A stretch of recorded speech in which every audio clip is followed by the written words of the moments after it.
So well done for making it here. I know what it's like. You have a really busy day and you have a thing at the end of the day and you think, oh my God, I could get on with my emails, or I'm going to attend this event. So it's a real pleasure to have you here with us. So I'm actually really excited about this event because, of course, it sits at the heart of what we do at Ivy House, which is, of course, all about enabling each generation to thrive both in work and in life. So today is about supporting young people to find work they love, work that energizes them, inspires them, helps them grow, and ultimately find success in whatever form is right for them. We all know the world of work is changing. Blimey, how many reports and talks do we get about the fact that the world of work is changing and we need to change in response to that? And we know it requires different skills and knowledge. So I guess the purpose of this event is to bring to you the most up-to-date research about what employers want, and also about where graduates are perhaps feeling underprepared. So we can do something about it so that we can create change in how we're preparing young people for the future. So what's going to happen in the next hour? Well, first, we're going to hear from Shelley Ogilvie from Bright Network. So I'm sure pretty much all of you have heard of Bright Network. They're one of the largest recruiters of students in the country. They manage a network of over 400,000 students. Last year, I'm sure a lot of you got involved in this. They started a brilliant internship experience for young people really struggling to get work experience. I'm sure we'll put some info about that in the chat now, but they're doing it again this year. So guys, you really need to be on top of that. It's a brilliant, brilliant initiative. And Shelley is going to be sharing with us the output of their latest research into what graduates want and what employers want. Then we're going to hear from Charlotte Crowe, who is the business manager to the chief HR officer at NatWest Group. Charlotte joined the graduate program in what was then RBS in 2014, having gained a first-class degree at UCL.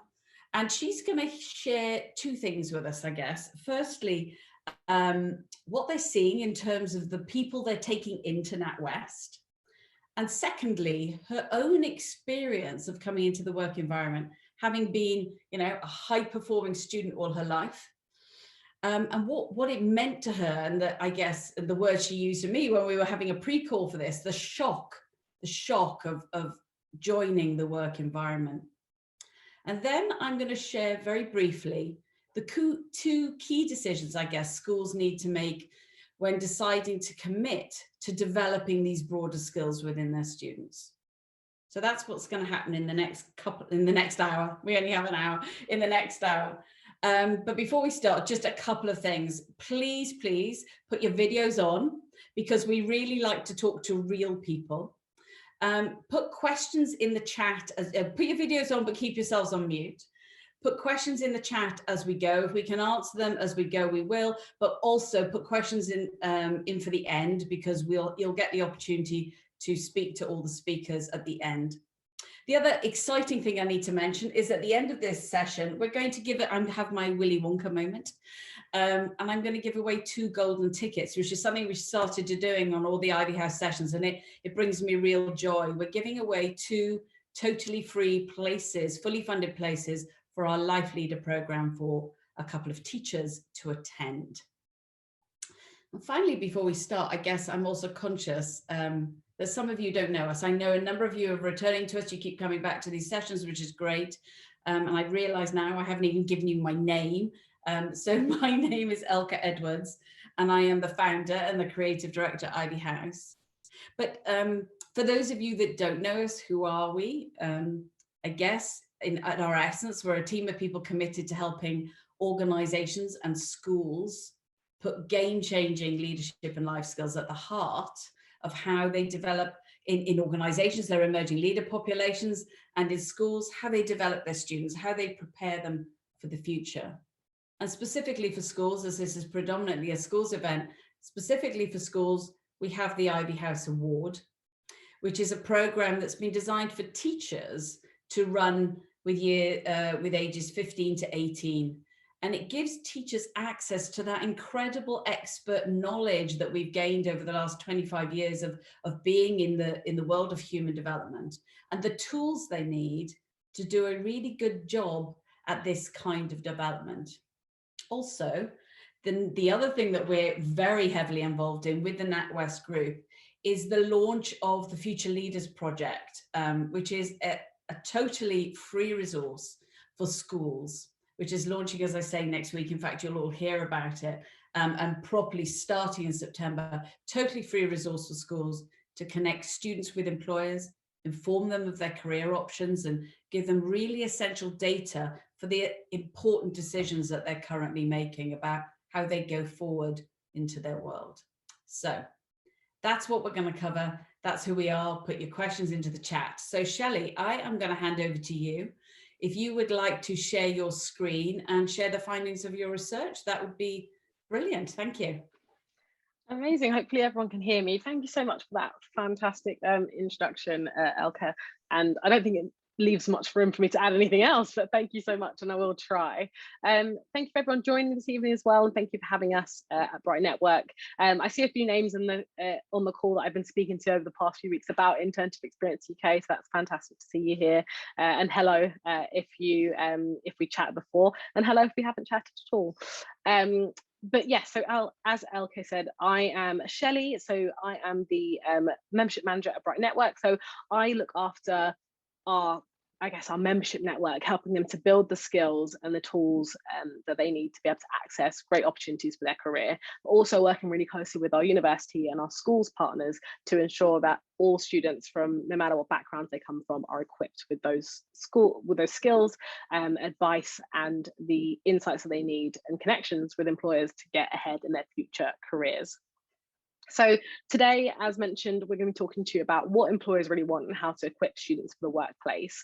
So what employers really want from students and how students can show that, what we can be doing as kind of organizations, both from an Ivy House perspective, from Bright Network, from schools perspective, to really help them in empowering them to have those skills for when they go into university, when they go into kind of the world of work. And hopefully the insights that I'll share today will really ring true with Charlotte's story as well, and bring that into, you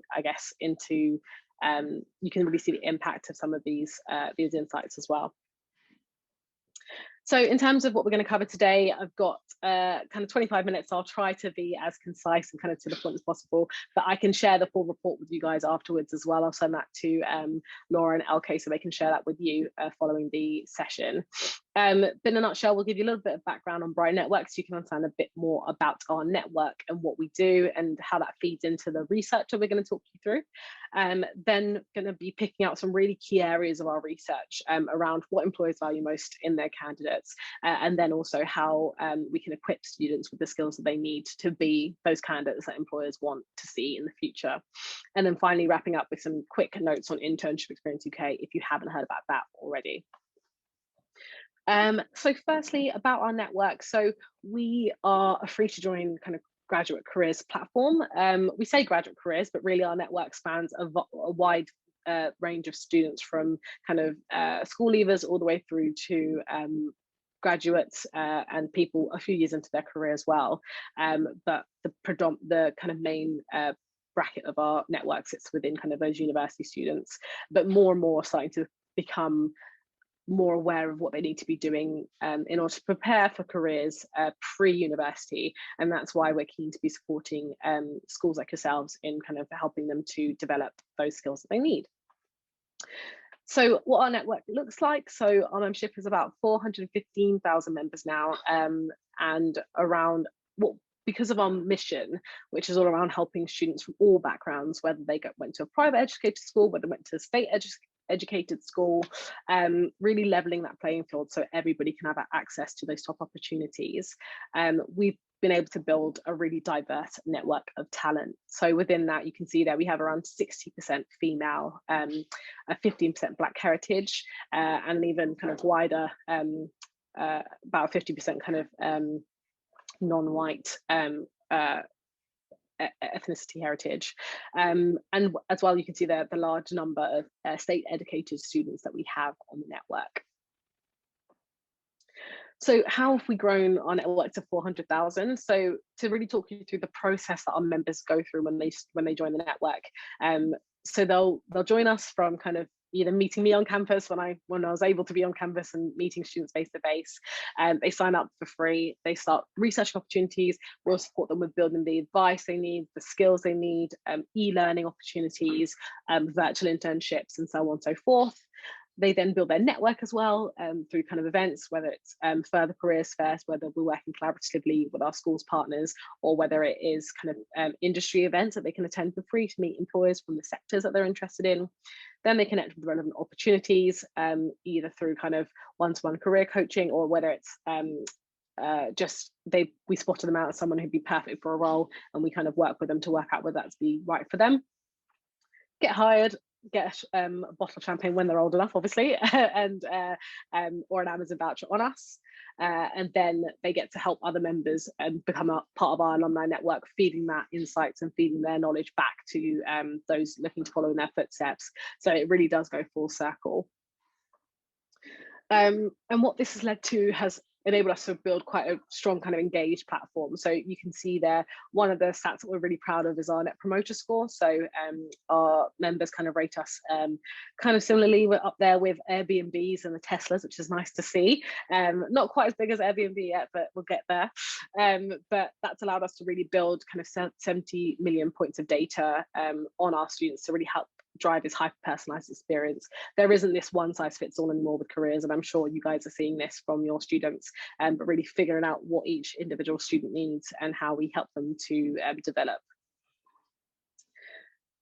In terms of our employer network, so a real mixture in terms of the organization we work with. So from kind of 250, that's probably close to kind of 300 plus now, leading blue chips that we work with on a day-to-day basis on events and other initiatives like Internship Experience UK to really connect with this body of talent, but then also our industry bodies. So people like the Guardian, Institute of Student Employers, GDST, hopefully some of our kind of the Girls Day School Trust members schools are on the call today, but if not, that's one of our key kind of school partners who we work with to support some of their different cohorts of schools, and then our university career service partners as well. Alongside that, so we work alongside working with obviously employers to support them in kind of accessing great talent on our network, and also working with career services and schools to figure out how we support those students become that great talent that employers are looking for. We also work with schools and business schools to help them with their digital marketing and attraction as well, through kind of exclusive careers events where they can meet the students and connect with them, but also kind of managing the bespoke kind of end-to-end solutions as well to really help them onboard great students into their institutions. Oh, I've skipped forward a little bit too fast. So getting into the crux of the research, so that hopefully sets the scene in terms of who our network is and who we are. So each year, to give some background on the research itself, we do an annual research survey out to our network, really delving into students' current career thinking and looking at this conversely against what our employers are thinking and saying, and pulling out what students are really looking for from their future careers and what graduates are really looking for their future careers to help shape the industry and drive it towards what students want to see. So this year's research had kind of fantastic response rates with over kind of 15,000 of our network kind of completing this across a wide range of different years and groups. So to kick us off, we've been really delving into what employers want and how to equip our students for them. One of the key questions I want to focus in on is really kind of helps us to address that question head on. So we look at both sides of the market in terms of what graduate employers value most in their candidates. Firstly, from a student perspective, so what do students think it is that graduate employers want, and then compare that to what graduate employers are actually looking for. So on the student side, you can see there the kind of top two things are existing industry experience or a 2-1 or above. Something that I know that many of you will probably be thinking that's probably quite accurate. That's what employers are looking for. That's what it seems like they're always looking for. But then when you flip over to the employer side, 2-1 or above in their degree and existing industry experience really does come much further down the list when it comes to those top values that they're seeking out in those applications and interactions with students, which does come as a big surprise to many of us. given that it has always seemed to be that industry experience and that 2-1 or above that employers are striving for. I think if we take a look at a bit closer into these numbers, so here you can see obviously things like the resilience and problem solving skills has really have the biggest disparity when it comes to where students think employers value these sorts of skills and where employers actually value them. I think the key takeaway from this is that while a 2 or above in their degree or existing industry experience is going to be fantastic to have, it's not that number one thing that employers are really looking for. And I think that those top 5 values that you can see on the right hand side is what we really need to be driving in terms of getting students to understand those other areas that they can be building on if they're lacking to industry experience. If they're not quite maybe meeting those requirements in terms of degree level, there's all these other areas that employers really are looking for that they can be striving towards. I guess to tie it up, if from an employer's perspective, if you're faced with a student who has a first degree, existing industry experience, but no communication, really low communication skills, no passion for the business, not solutions focused, and limited resilience, you can start to see who you'd rather kind of give the role to or be more interested in kind of interviewing. So it's just getting that in students' minds from as early as possible is going to really help them to hit the ground running when it comes to building their early career and employability. I missed off confidence there, but you can see that one's actually a little bit lower than what students assume. So I think students go in thinking that they have to be very overt, very confident, very charismatic in these interviews. And while that is great if that's your personality, I think employers are really starting to see the wide diversity in terms of you might be introverted, but you can still be very charismatic without being overtly confident. And there's different ways to show confidence and the obvious way. So really taking that into account as well when it comes to kind of interviews or assessment centres or any interactions that they have with employers at an early stage. So looking into the question, are today's graduates prepared for the next step? We asked our student network, do you feel prepared to enter the world of work? And I think the insights that came out of this are really interesting. So you can see that around kind of 40% kind of has said yes, but that leaves a good kind of 62% saying no, they don't feel ready to enter the world of work. And this is has dropped even lower compared to last year's data. So we're seeing a real dip in, we've seen overall, and when you get the research report, you'll see that we've seen a dip in confidence since the pandemic last year as opportunities have kind of dipped slightly. But really, this is really impacting in terms of how people feel prepared to enter the world of work. And one of the key, I guess, differences I want to highlight here was the difference between private school and non-selective state schools. So you can see the from a private school's perspective, students are do feel much more prepared to enter the world of work, but from a state school perspective, far less so. So I guess our focus is really thinking about how we even that out slightly and kind of make sure that students from all backgrounds have this access to these top employers, and working from the industry side as well. I know this isn't just a schools thing, it's definitely an industry-wide thing in terms of working with our employer network to make sure that they are connecting with those state schools and really driving that forward, and helping those students to develop, as well as not just going for those kind of privately educated schools. So where do students need support? So firstly, I want to touch on core skills. So one of the key questions we ask is, outside of your university course, what do you feel you most need to learn or upskill in before entering the world of work? So if you take a look at the top 3 ones there, it's actually moving a lot more towards kind of those digital skills. Last year, I can kind of touch base on this, it was more around, you can see commercial awareness, networking, leadership skills. This year, it's definitely had a digital focus to kind of coding, still commercial awareness, and then core IT skills as well. Those areas, things like Excel, things like using different platforms, is something that they come into contact with much later in university and don't have that kind of that visibility and practice with early on, but something that they're going to be faced with going forward. So I think something that we can really be looking at, how do we get them developing those skills even earlier, so that when it comes to university, when it comes to going into the world of work, whether it be through an internship or an insight week or whatever it is, they feel that confidence in dealing with any of those different elements, whether that be kind of tech skills, coding, commercial awareness or core IT skills. How that translates into, so where students need support in the application process as well.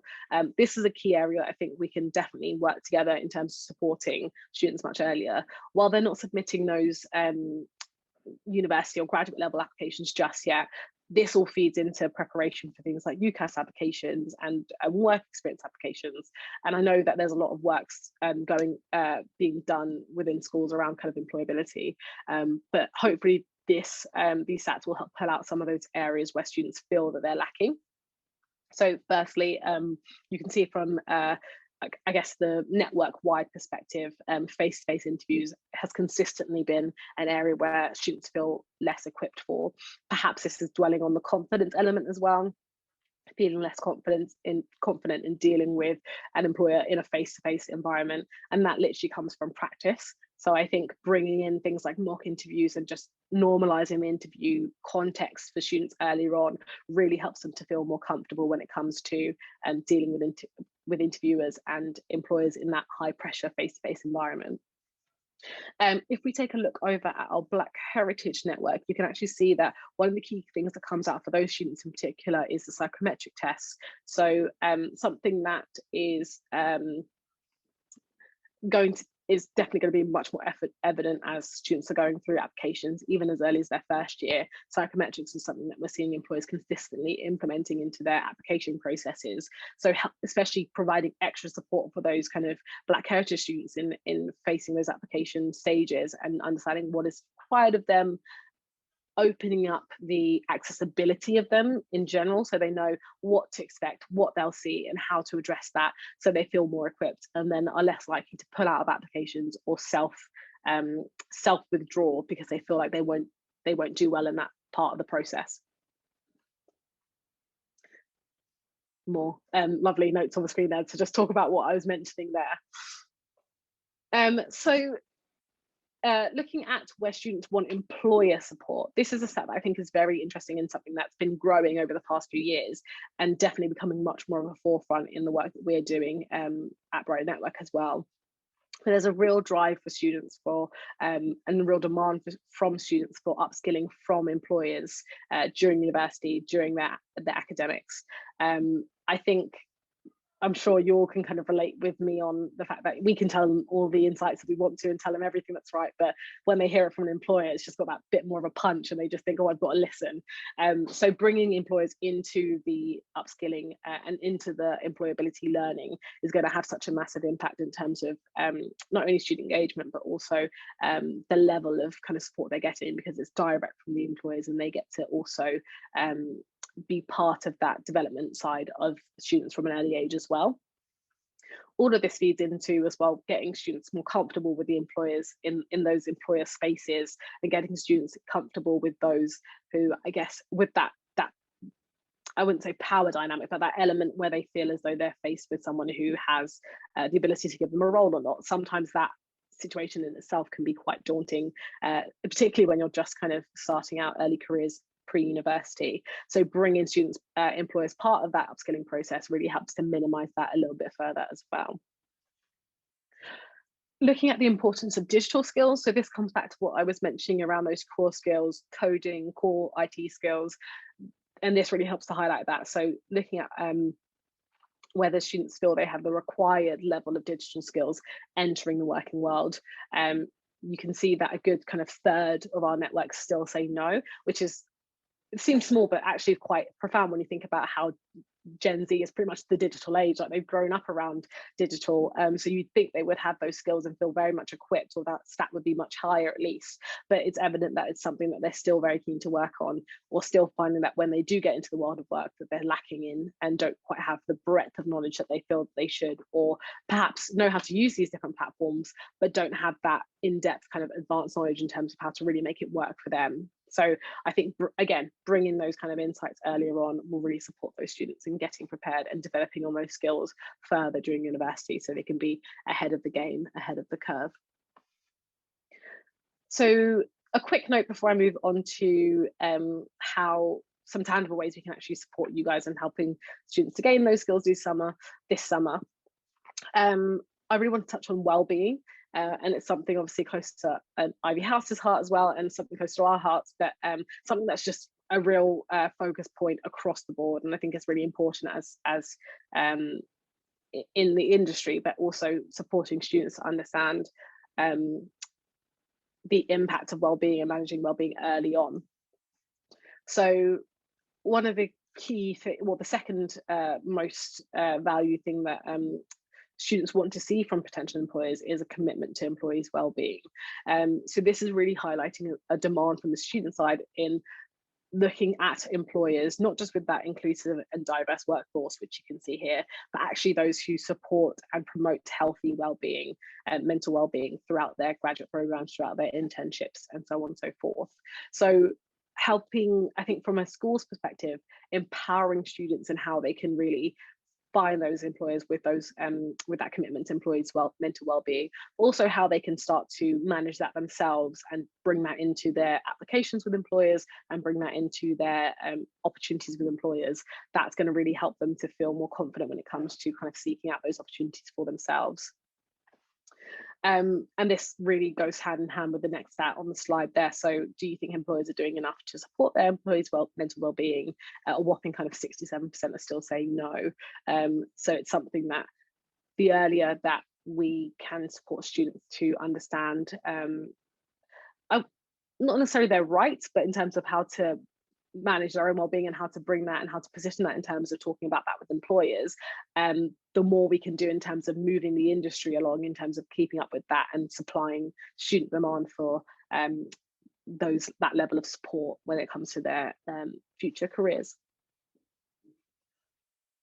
So to sum up, I think there's 3 core ways for schools to be really driving results when it comes to developing their students to be ready for the employer market and developing their students to be that great talent that employers are looking for. So firstly, developing those core career skills that we mentioned around digital skills and commercial awareness. Secondly, educating around around applications and working with the employers to be able to do this. So bringing them into the employability initiatives that you guys are running and programs that you're running to ensure that they have that employer-led upskilling as well, especially on the application process, because the employers are the ones that lead the application process and can give that insight into how to best stand out through them. And then finally, supporting in the process. So whether that be working with kind of organizations like Ivy House or Bright Network or both, in terms of working I think gone are the days where we all work in silos and kind of support the same market of students and don't really speak to each other. I think now students are really benefiting from a synergistic environment around them where they have this kind of, it sounds so idealistic, but almost like a helping hand around them from all the different points that they're getting information from. And if that's joined up in some way, that's really going to be positioning them in the best way to be able to go forward into their future careers. So they're not having to go look on Bright Network for some help on e-learning and then look on kind of what their schools are doing with Ivy House, but then actually having that support working together for them is going to be much more beneficial in getting them equipped for the world of work. I think I've got a couple minutes left if I'm going to stay on time. So just to quickly touch base on Internship Experience UK for those who haven't heard about it just yet. But in terms of how your students can gain these skills this summer, I think the insights really speak closely to something that we've developed last year, but have kind of reprogrammed this year to address some of those insights that came out of our research. So Internship Experience UK was really a COVID response to the environment we saw brought about by the pandemic. And what we created was a 3-day virtual internship learning experience that supported over 75,000 students to connect with employers, boost their skills and gain a certificate of completion that is now very much widely recognised by UK employers as a great kind of a great initiative to have been a part of, that has allowed them to boost their employability and gives them something to add to their CV during the summer that allows them to be that one step ahead when it comes to applications in the resulting September, kind of October applications window. So this was a real kind of global coalition with over 120 of our employer partners, universities, trade bodies. And what came out of this was really fantastic in terms of the impact from students. So around 95% of students rating the experience either good or excellent, which is fantastic to see. But also we've now started to get that data back from students who've been able to land internships and land roles with employers directly. That has really allowed them to kind of kickstart their career. How it works. So, this is the slide I just mentioned, but to have it on screen, you can see some of the key success stories there. So Marchi there, who's gone on to do her Goldman Sachs internship, Lucy doing her P&G sales internship. So a real breadth of opportunities in different sectors for students to access and make the most of. So in a nutshell, why Internship Experience UK? It really does allow us to work with our schools partners, our organisation partners, to provide students with access to work experience opportunities during this time of uncertainty that we're still in, but also I think at the best of times it's difficult for students to get access to work experience. So just bringing that and making that more accessible, because these virtual 3-day virtual internships that pretty much anyone can do and anyone can access with a laptop or with some sort of device to be able to access the live experiences. Create genuine value for the participants and spotlight potential career paths. So helping them to really understand what it is they might want to do, whether that be for university or whether that be for their future career in terms of subject areas. So I know lots of students will have it in their head from kind of year 12, I want to be a lawyer, I'm going to go do this, and then they get to university, start doing law, and then think, oh gosh, I don't want to do this at all anymore. But this really helps them to understand and put into practice that passion that they have, or that passion they think they have for a sector, and work out whether it's right for them, and also explore those sectors that they never thought about before. Couple of last points on this. So there's 3 ways to be part of it, and I'll be happy to kind of loop you guys into, I think Laura's kindly shared the link to the brochure on the chat, but this year there's a specific program for schools, so for those 16 and 17-year-old students, with tailored upskilling sessions for that level that they're at school, so pre-university, but they'll still be able to kind of connect with those employers and still be able to complete a work sample at the end to then gain the certificate for completing the program. And I think one beneficial part of the schools program is that it's really focused on fitting into that Gatsby benchmark, but I know a lot of you are working on your initiatives to make sure that you are kind of meeting those benchmarks as well. So hopefully this will provide some opportunity to tackle some of those areas, such as the encounters with employers, experiences of workplaces, learning from career and labour market information, and a set program of learning, because that's exactly what they get. I've really whizzed through that Internship Experience UK explanation, but as I say, if there's anything you want to know more about that, please do let me know and I can loop you guys in with it. But yeah, I think I'll stop talking now and hand back over to Elke. But if there is any questions about the research, about anything, do please shoot them our way so we can answer those and go into a bit more depth. Brilliant. Shelley, thank you so much. Do you want to stop your share? I really appreciate that. And I see various questions coming in through the chat, so we will we'll come to that at the end. And I know that Anu, your colleague, is answering some of them as we go as well. So that's great. So I'm now going to turn to Charlotte. As I mentioned, Charlotte is the business manager for the Chief HR Officer at NatWest. Charlotte, you've just listened to Shelley, and I'm just wondering how that tallies with what you're seeing coming into the business, Charlotte. It does, and I've had the opportunity to reflect on this quite a lot recently, just firstly personally, and Elke, you touched on it. I had what I think was a very straightforward experience through school and education, got very good GCSEs, good A-levels, was really proud to get the first at UCL, and now 6.5 years into what is my professional career, I look back and think, and this is a bit of a sad thought, I will caveat it, but a lot of what I know now and that serves me well, sadly, just wasn't what I learned and focused on at school. And just thinking specifically about what Shelley shared with us around what is it that students think that employers want, and therefore you invest all your energy in. And I think one of the top things was about getting that sort of those good grades, and then what is it that actually employers do want, and as I say, it just wasn't those things I learned at school. And secondly, I have 2 younger sisters, one who's transitioning into secondary school and one who is actually doing her GCSEs. And I am genuinely frightened for them. And I will use that term, frightened, because, and I think more so now with the benefit of hindsight and everything that I sort of experience every day, you don't know what you're in for when you go into work, and nobody teaches you that, is my honest feeling. And we really need to. They both don't sleep. They're beyond stressed about their exams. I was living with them just recently before I moved into the house back home for a bit, and so I experienced it firsthand. And they think that if they do well in their exams, they're sorted, and they think that that will sort of help them with what they want to do and be great in the future. And don't get me wrong, that is important, and I think that will have been part of what led me into my job and all of those things. But it's a dangerous road to go down if we want to equip students for the workplace. I do genuinely think that.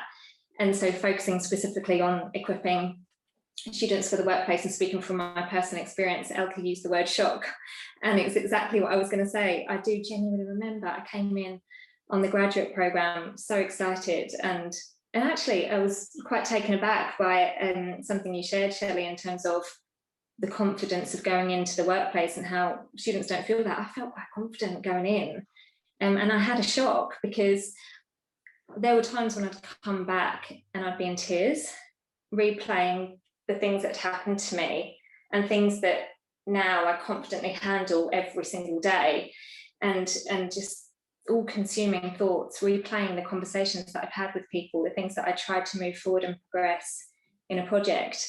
And it's observing the graduates and the apprentices now that I sort of relive those moments, because they come in, they're intelligent, they're bright, they're confident people, but they're thrown entirely into the deep end of the working world, and they struggle with things like having a good conversation with some of the stakeholders that you're working with, or taking some feedback that's on the more constructive side.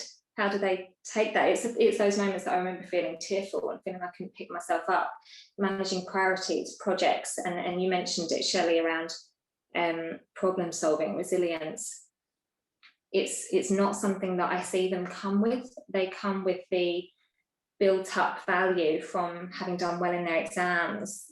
They've been educationally successful, but how able are they to sort of manage those day-to-day things that are actually what's required in the workplace? And that really does require resilience. So my question is, how are we building that? The most critical thing we can do is help people build their personal leadership and life skills. And yeah, I think it's the thing we actually focused on the least, genuinely. Interestingly, I think it's the thing we focused on the least in schools and in business. So, yeah. 94% of training budgets in organizations are spent on technical skills. So how to become better lawyer or accountant or whatever it might be.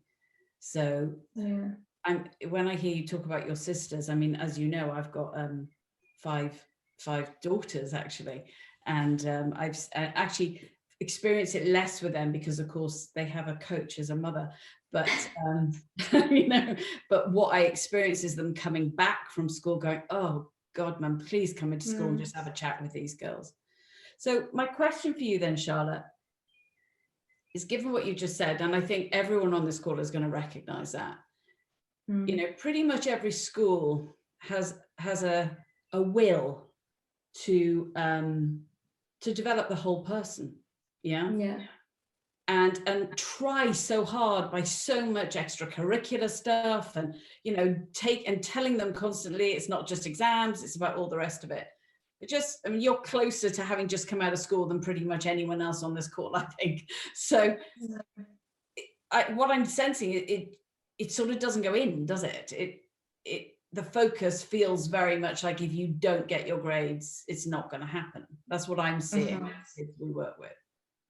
Yeah, and you mentioned around the whole person and the extracurricular, and yeah, I do see that in my sisters, and I think that therefore what we could probably do more of, and again, Shelley, you talked about it, is just helping people understand the direction they want to go in, and that is, I guess, much deeper. I had no idea the world that existed beyond university, and I think that's the thing, isn't it? You sort of you do your GCSEs, that gets you onto your A level, and I'm simplifying it, but this is the way I think about it. You do your GCSEs, that gets you onto your A levels. If this is the path you want to follow, that gets you then to university.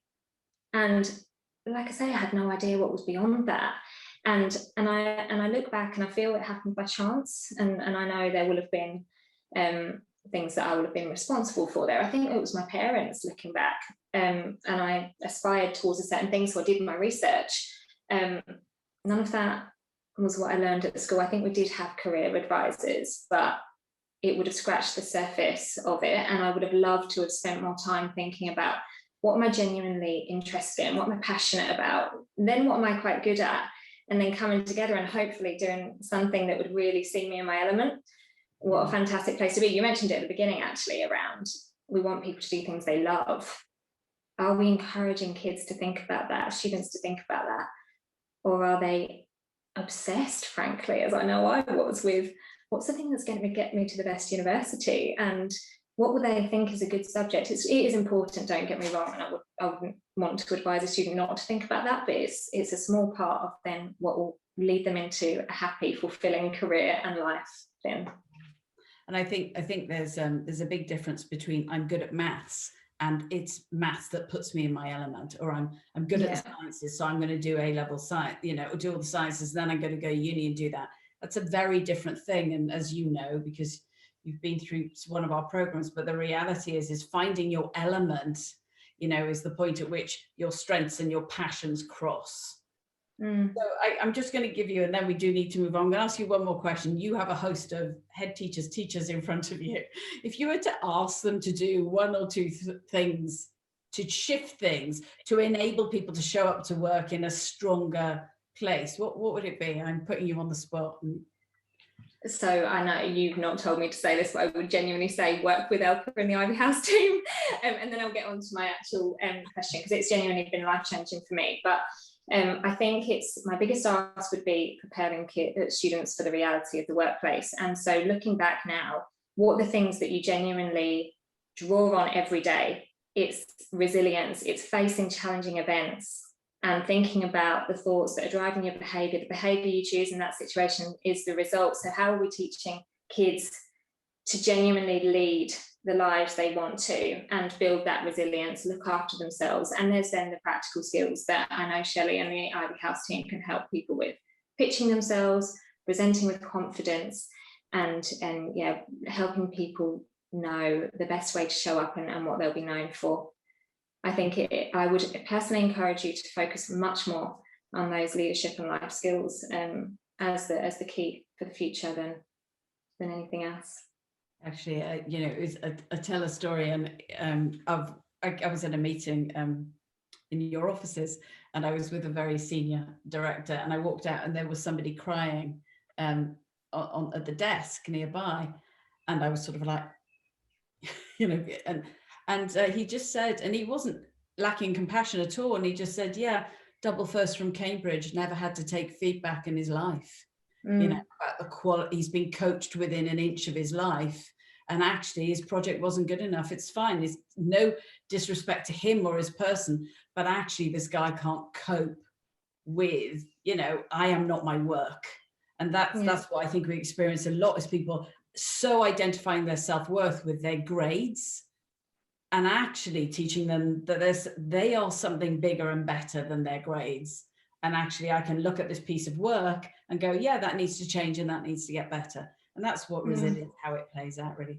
Thank you, Charlotte. I really appreciate that. And I suspect you're going to get some questions in a minute. So mindful of time and in keeping everyone on track, I just wanted to spend a few minutes really looking at, I think, the two key decisions schools need to make if they're going to make a commitment to this, to actually equipping young people for the future. And what's really clear is that we can do more, I guess, to help people thrive beyond the classroom. And in fact, in a recent piece of research, 92% of head teachers said that life skills were the most important thing to focus in on education, but they acknowledged that less than 5% of their time was focused on them. So 92% of them said it was the most important thing, but they're spending less than, and some heads, were marking 1% of time. So what are the two key decisions I think we need to really make. I think the first is we have to recognize and overcome what's keeping us stuck, what's keeping us away from doing what we know to be right. You know, and there are a lot of reasons, a lot of things that are keeping us stuck. The first is how schools are measured, you know, around exam performance. And I know the government are bringing in all sorts of things on character education and the Gatsby benchmarks and the Ofsted measures and all the rest of it. But the truth is there is a real focus on exam performance. So I guess it's something about questioning yourself and going, am I prepared to do this despite the traditional measures? And I guess what would help us make that decision is acknowledging that giving young people these kinds of skills are going to affect every part of their lives, the careers we've been talking about today, but the relationships they build, how they treat others. You know, I mean, blimey, with this, you know, Everyone Welcome campaign and the recognition of some of the behaviors that we're seeing in pupils today, surely there's never been a greater incentive to actually teach people that they have a behavioral choice, that they can choose how they show up to any event in their lives. And then, of course, there's the massive piece about the relationship with themselves and how we want them not to attach themselves to their work and seeing that their self-worth is something separate. So we need to acknowledge that by spending time in this learning, it's going to affect everything else. I think we also need to let go of the myth that people are going to pick these skills up along the way. I mean, you know, we lost just under 18 million days to stress in this country last year, and 88% of students claim to suffer from anxiety on a very regular basis. So, you know, the reality is people aren't picking up these deep kind of life skills along the way. I think we also need to, if we're going to do this properly, we need to recognize that developing the skill of self-leadership, of confidence, of resilience, of mind management, of making conscious behavioral choices is a skill in its own right. Any of you that will have heard me speak will have heard me say this a number of times, but you know, if I came to you and said, hey, you know, I'm really interested in physics, so I'm going to go away and I'm going to read a couple of exercise books, textbooks, and I'd like to come and teach A-level physics, then I'm guessing you probably wouldn't let me. So I think there's a recognition that this kind of skill development needs expert input in some shape or form. And then, of course, there's this big obstacle around the lack of time and resources. But I'm always fascinated about how we manage to find time to do things we truly believe in our lives.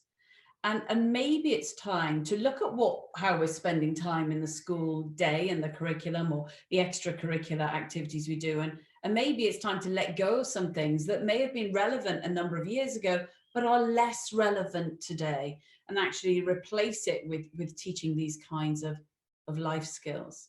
So I guess the first decision is to overcome these obstacles, because quite frankly, there's never been a greater need to equip young people.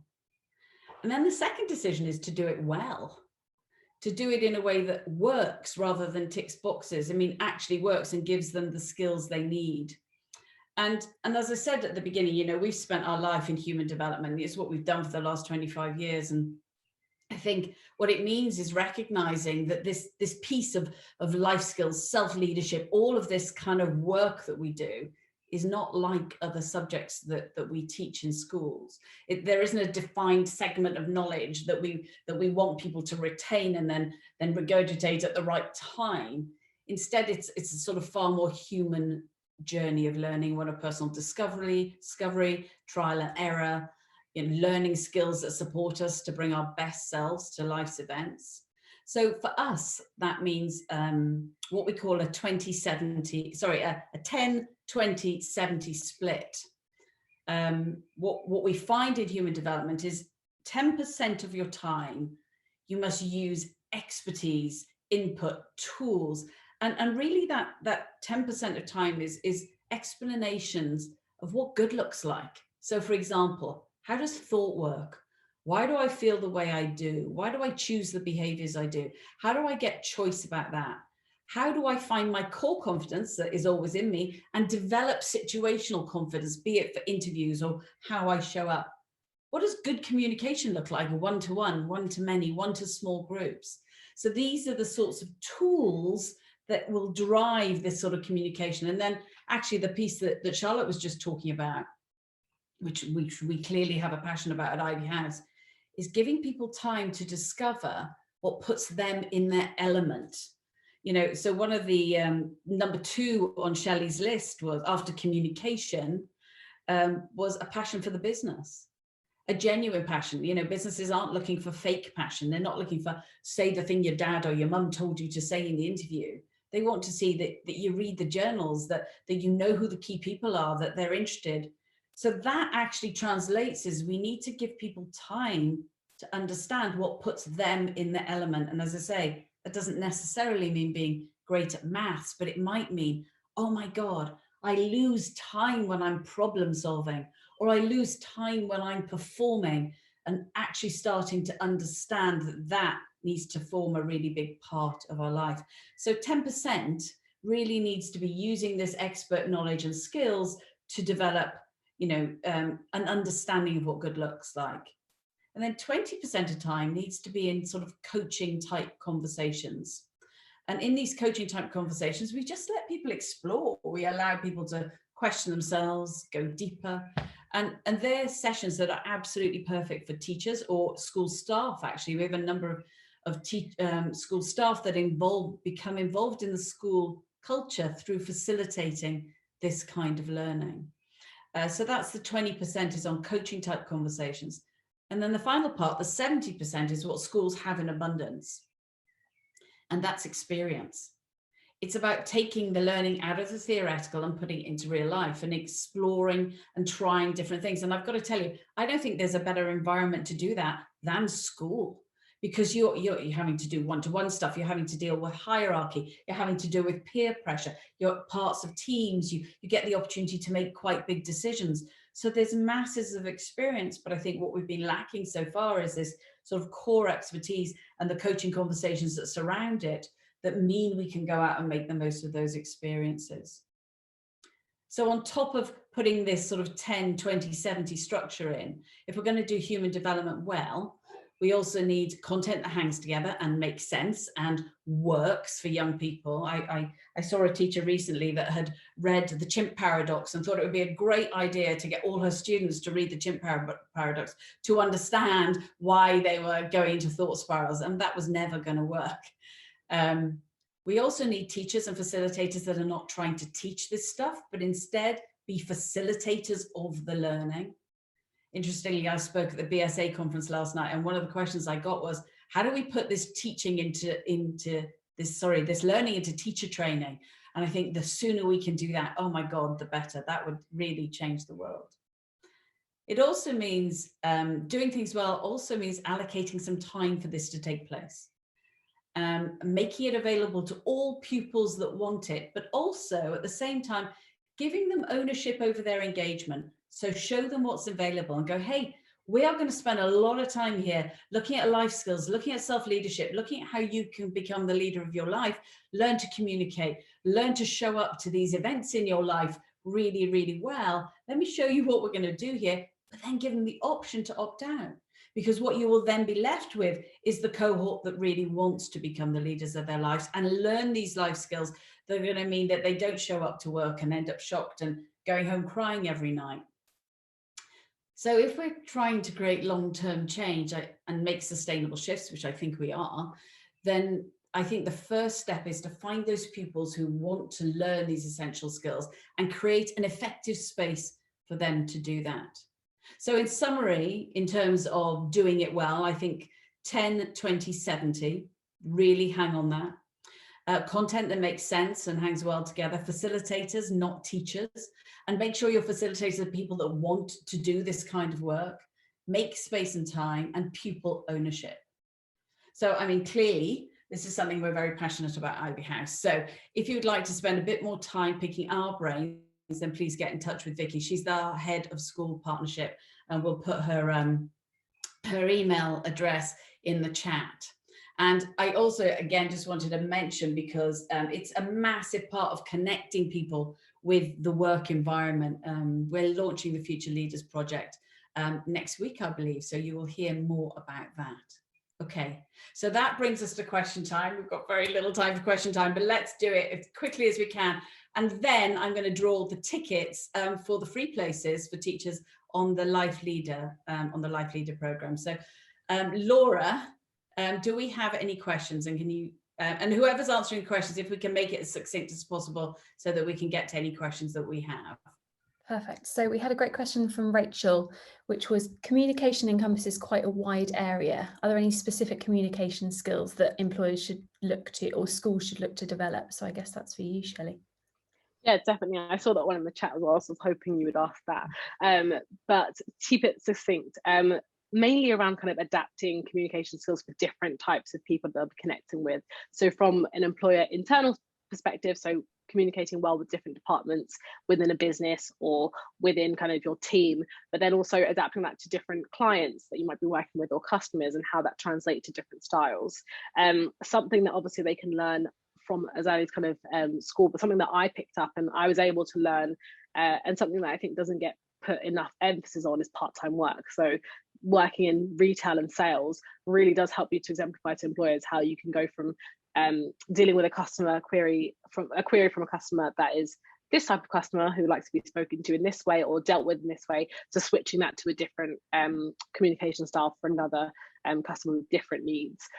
So it could be something just as simple as that, and how to kind of adapt your communication style, and even just being aware that your communication style isn't a one size fits all.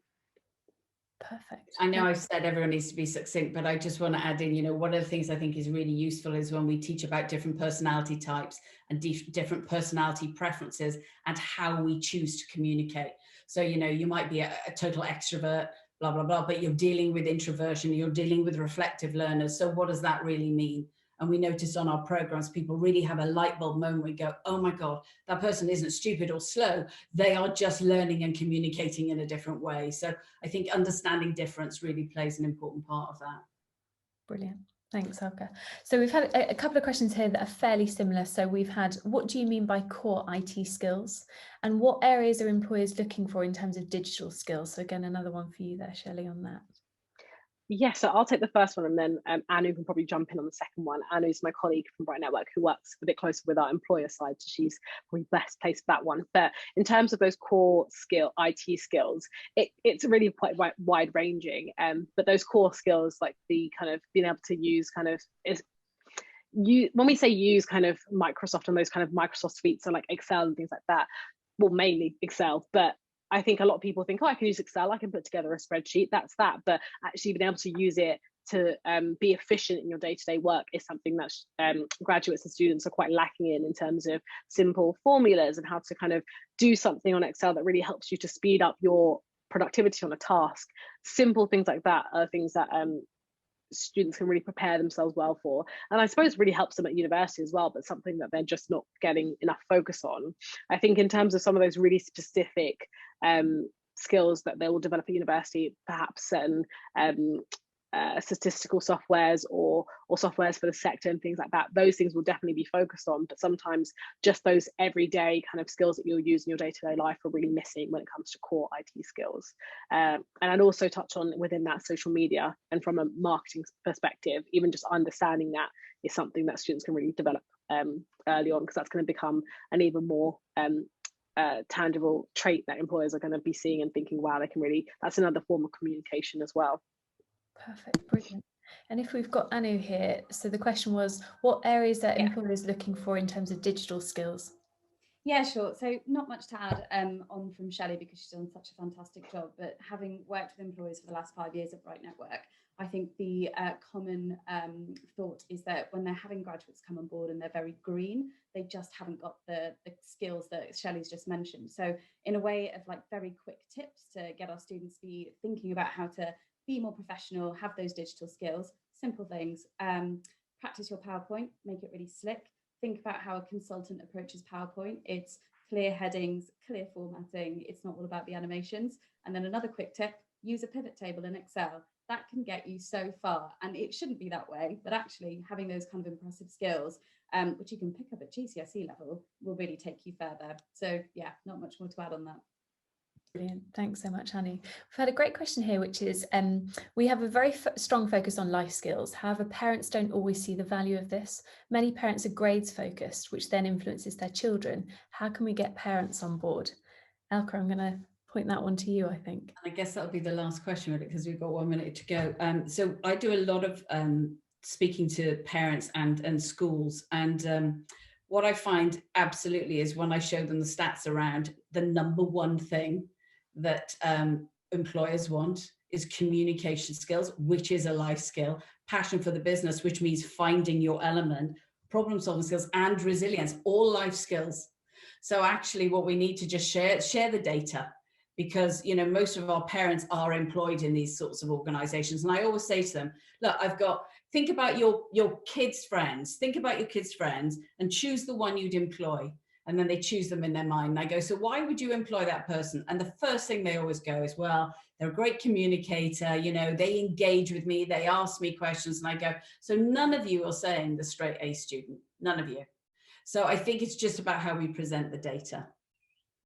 I'm really conscious of time, and we promised everyone to finish at 5:30, and we are at 5:30. So if we have any other questions, Laura, let's just commit to capturing them, and we can email them. Guys, just leave your emails with us, or we've probably got them anyway.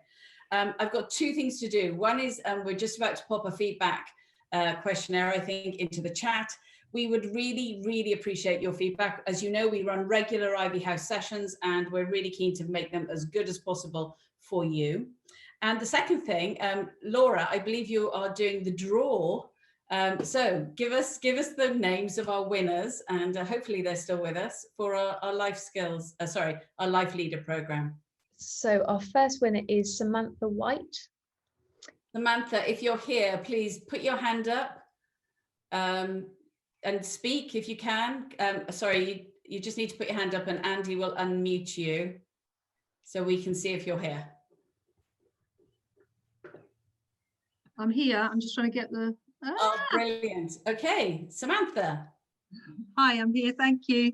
It's a pleasure. So Samantha, we'll just be in touch, and we will let you know what has to happen. But congratulations. And who else have we got, Laura? Our second winner is Kate Taylor.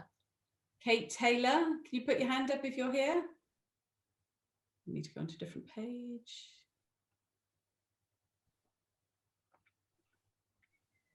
We've not got Kate. We'll just have to get in touch with her afterwards if she's left us. Cool. So it just, my final thing is thank you for joining us. Thank you to Shelley. You've done an amazing job. Thank you to Charlotte for bringing it all to life. Guys, please leave us some feedback. Either do the questionnaire or just leave us some feedback in the chat. We really appreciate it.